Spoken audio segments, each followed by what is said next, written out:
Para nosotros es un placer recibir en nuestro espacio a Daris Javier Cuevas Nin, quien es economista, abogado, tiene 2 maestrías, una en economía aplicada y otra en política económica, profesor universitario, articulista, y un hombre que de una pluma muy fina, ¿no? Ha ocupado cargos importantes en la administración pública, fue intendente de bancos.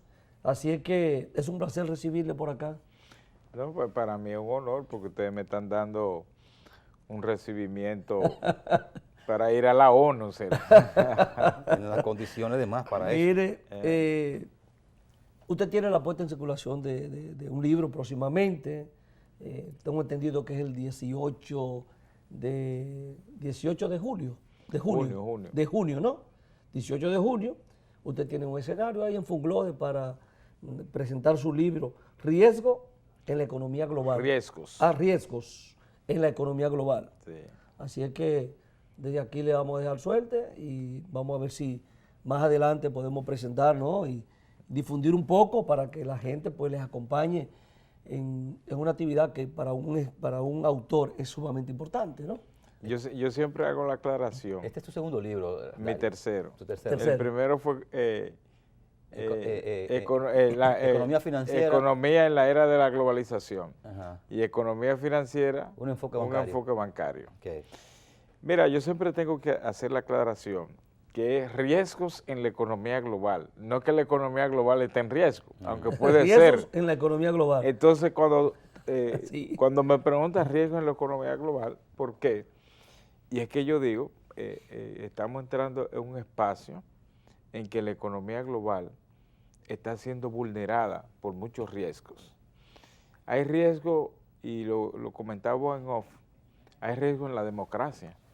Los riesgos democráticos terminan siendo riesgos económicos, porque la democracia está compuesta por 3 tipos de democracia: la democracia electoral, la democracia económica y la democracia social. La gente siempre mira la democracia electoral, participar, elegir y ser elegido. Es una parte de la democracia.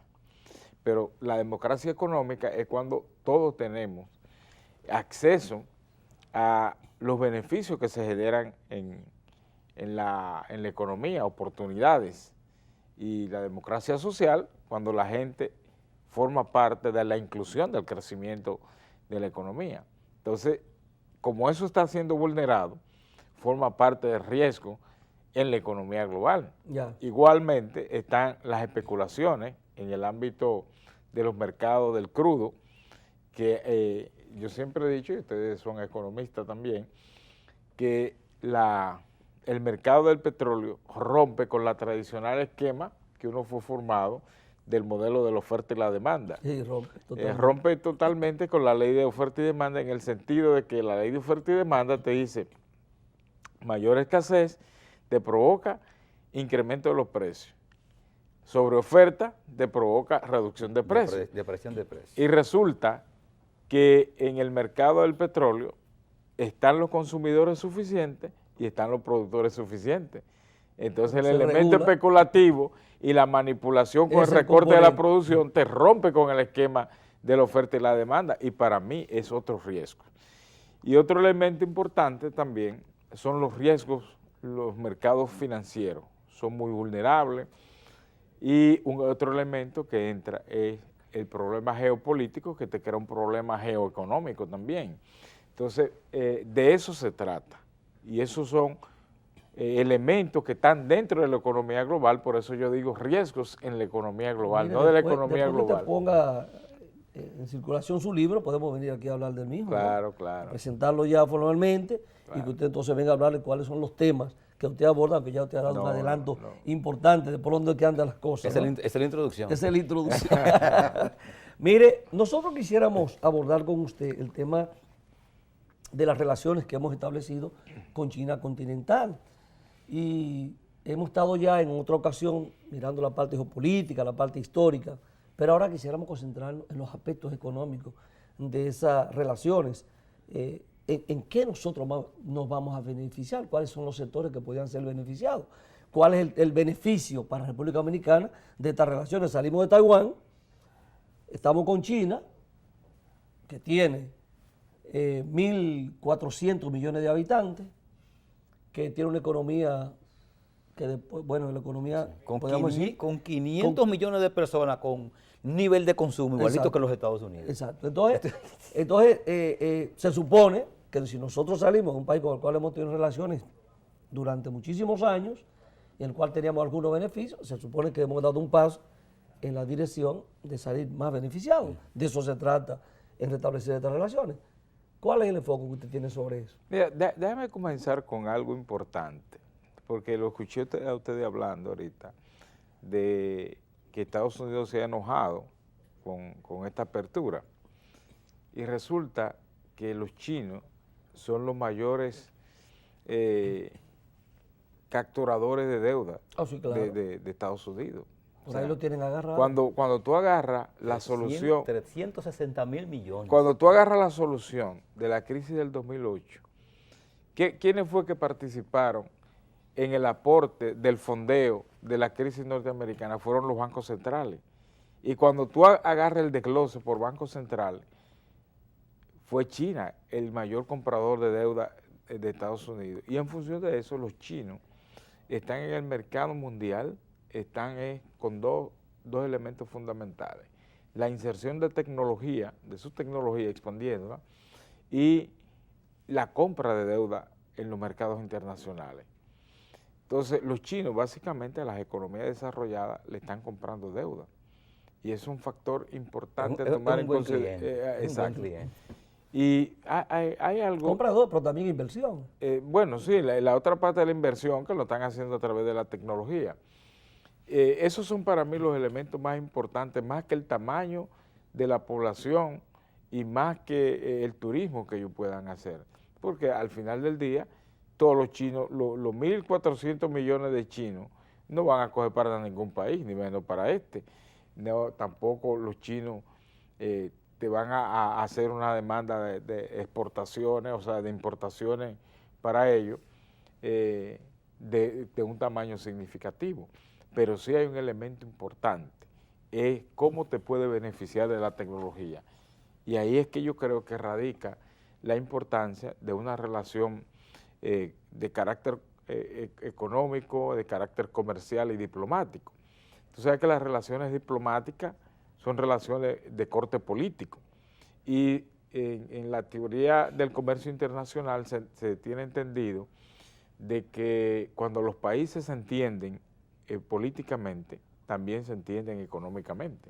O sea, los conflictos económicos se reducen. Y no se entiende mucho políticamente, pero también se entiende económicamente. Pues exacto. Entonces, ese es un punto de partida muy ponderable en esta nueva relación. Dari. O sea, ¿qué se va a derivar de una relación diplomática? Que inmediatamente, para el caso de los chinos, lo enfocan en un crecimiento de sus relaciones comerciales, y en nuestro caso sería reorientar la política comercial hacia afuera, hacia una gran economía. Entonces, el país, más bien, yo lo veo el beneficio primero por la relación diplomática y segundo, por la capacidad que podamos tener de accesar a un nivel de tecnología que la podemos estar comprando o prohibiendo de otras naciones a un costo más elevado. Entonces ya entra el nivel de competencia. Yo creo en eso, en la competencia, porque cuando tú no tienes competidor en el mercado, entonces va a imponer las reglas de juego. Entonces, por esa razón, y viéndolo desde ese punto de vista, yo pienso que China es favorable.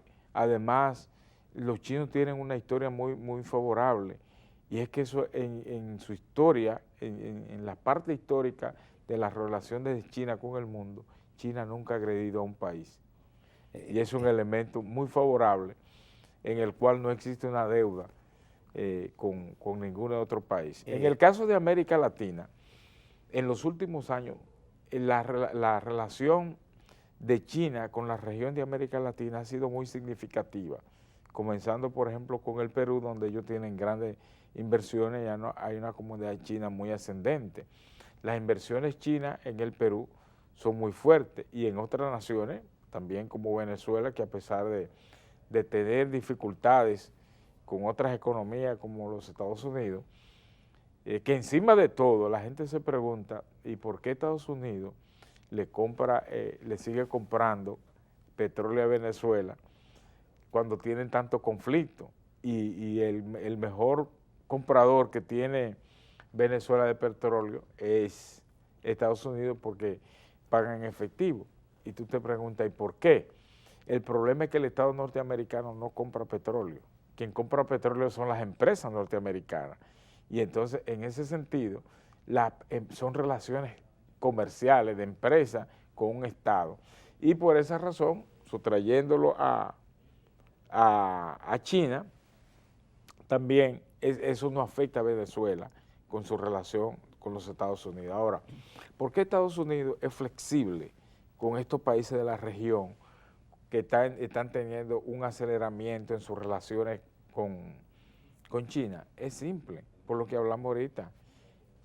China es el mayor comprador de deuda de Estados Unidos y por esa razón han tenido que flexibilizar. Imagínense ustedes por un segundo que China exija la cancelación de la deuda que tienen con Estados Unidos. Imagínatelo por un segundo, Luis, ¿qué significa eso? Ellos no lo podrían hacer. Por eso mismo, porque no lo podrían hacer. Y en caso que ellos intentaran hacerlo, se va a despreciar tanto la deuda que ellos no van a poder conseguir el capital que invirtieron ahí. No, pero cuando tú vas a tener una sobreoferta de títulos en el mercado, esa sobreoferta, ¿qué te va a pasar a ti con los rendimientos que tiene que dar con tasa de interés de eso? También se te va a caer. O sea, el asunto es más complejo de ahí. Pero yo no quiero, yo quiero en esta partecita, un aspecto que está como preocupando mucho a nivel de los sectores analíticos en el país, y es el mercado de China, ¿verdad?, para los exportadores dominicanos. Y yo conseguí esta cifra para que le veamos, al parecer tiene cierta complejidad el reto que tienen los exportadores dominicanos aquí. Nosotros nada más hemos exportado a China. China llegó a mandar mercancía para acá el año pasado por 2.603.4 millones de dólares. Y nosotros apenas, ¿verdad?, pudimos mandar a China 240 millones de dólares. Fíjate el desfase, la desproporción que hay en ese aspecto. La balanza comercial. Número 2, recuérdense que China es la dueña de una minera en el país. El capital chino es mayoría en términos accionarios de lo que es, ¿verdad?, la minera de Bonao. Eso pasó a capital chino en esa parte. Otro nivel de complejidad que hay gente pensando en eso, y eso es que va a pasar. Ya China tiene intereses aquí de antes de, pero el aspecto comercial, tal y como tú lo decías al principio, nosotros vamos a ser absorbidos totalmente por los chinos. Nosotros no vamos a poder.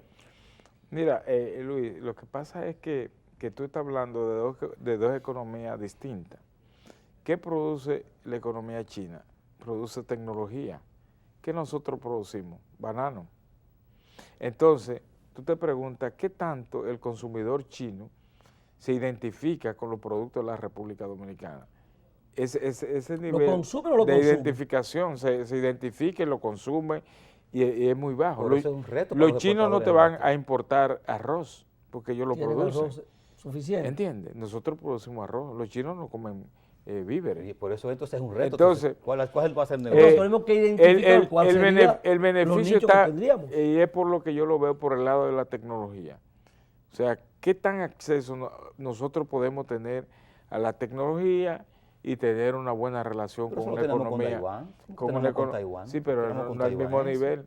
Taiwán no produce el nivel de tecnología que tiene China. Pero para lo que nosotros necesitamos, sí. Y pudiera ser el Sí, mismo pero nivel de inversión. Lo que nosotros necesitamos no nos está produciendo los cambios que necesita la economía. Pero lo que China produce en tecnología sí la tiene. ¿Y cuál va a ser el nivel de la cooperación? No, o sea, porque esto tiene que ser recíproco.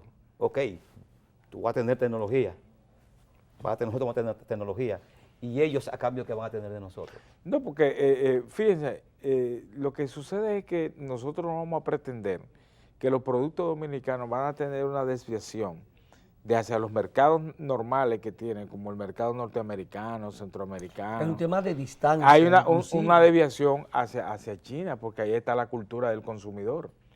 El consumidor chino no es el mismo consumidor de Por un lado, Centroamérica. pero la distancia, el costo del transporte por otro lado. No, pero ya entramos en una fase de encogimiento económico en el mundo. Ya la distancia no es una preocupación.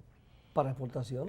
Hoy en día tú puedes hacer una transacción electrónica que te tomaba un año hacerla eso sí. en físico. Pero colocar el producto. Pero colocar el producto, mire, tenemos que hacer una pausa para que sigamos en esa dirección. Así que retornamos en breve con esta entrevista con Dari Javier Cuevas Nin. Ahí es que está la discusión.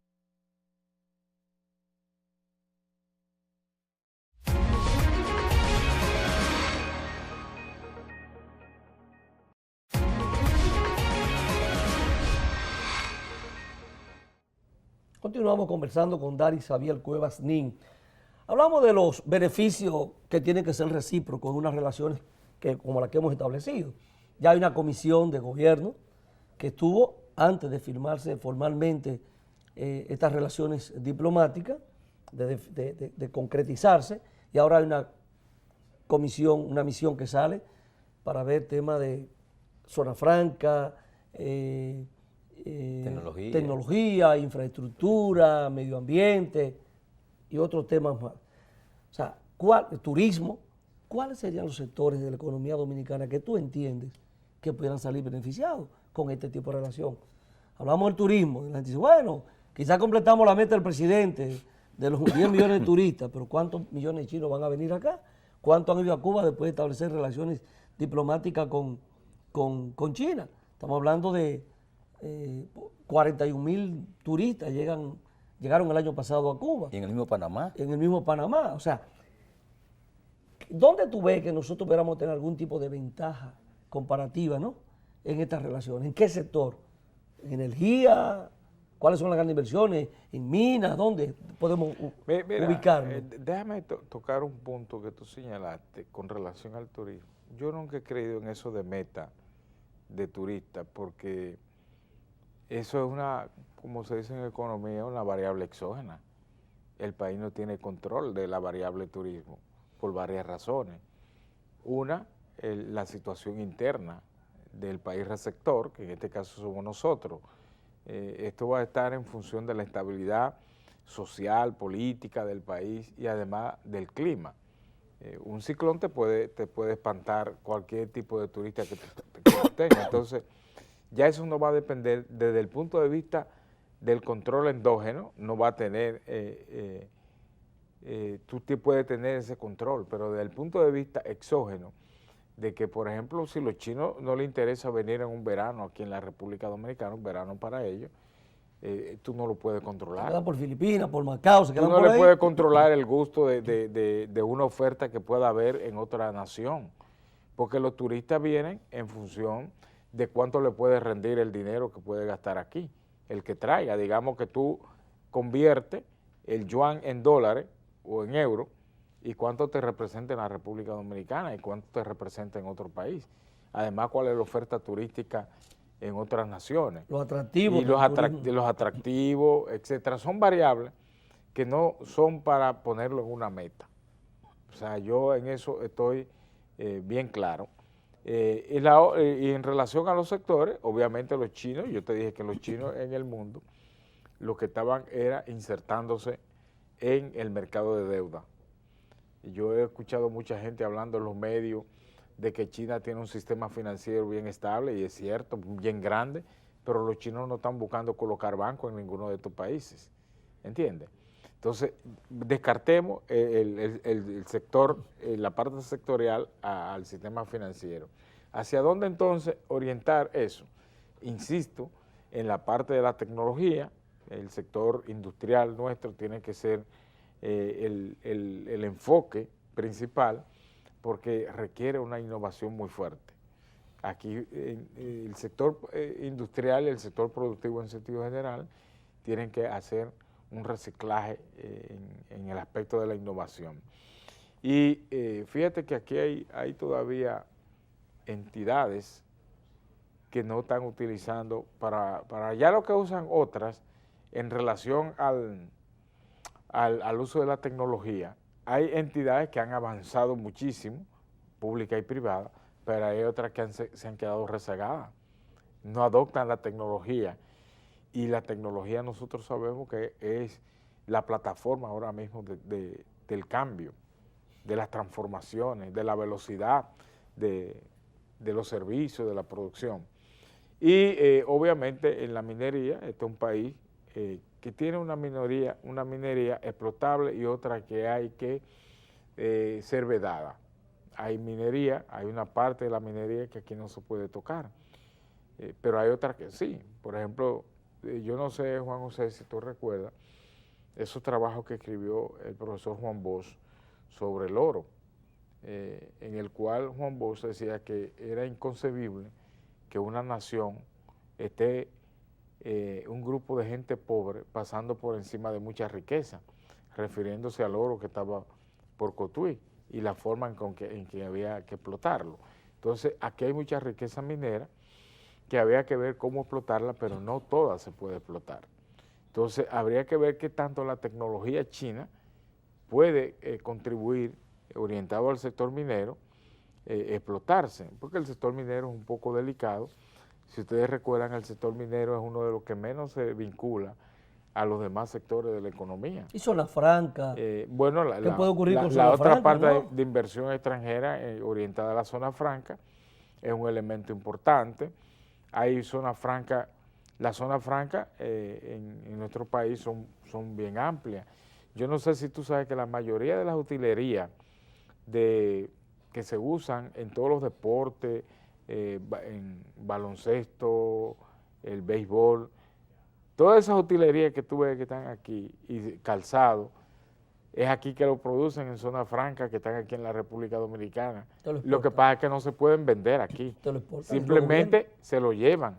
Es un ensamblaje. Solo la pelota se hace en zona franca haitiana. Exacto. La pelota. Exacto. Entonces, de ese punto de vista, la presencia de los chinos en el sector zona franca, también ellos pueden tomarlo como materia prima, orientando, pero sí tenemos que estar claros que no es que China se va a volcar a la República Dominicana a cambiar todo.